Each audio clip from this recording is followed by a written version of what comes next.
Section 3.2 also talks about parallel lines and perpendicular lines.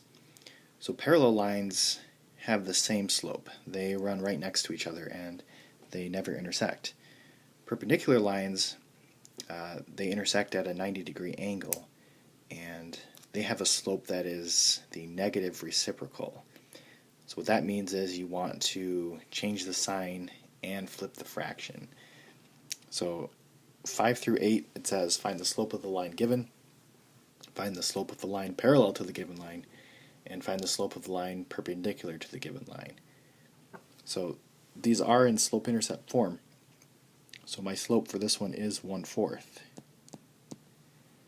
So my parallel slope would be identical. It's just 1/4. The perpendicular slope, I need to flip the fraction and change the sign. So it's -4/1. Or if you just want to say -4, you can. With number 6, my slope is 3. So my parallel slope is 3. And my perpendicular slope, I want to flip it. So normally under 3 there's a 1. So if you flip that, it's a 1/3. But again, you also want to change the sign, so it's a -1/3. Moving on to 7, this is a y equals number. So this is a horizontal line. So my m is equal to 0. So my parallel slope would also be equal to 0. And the perpendicular slope would be undefined.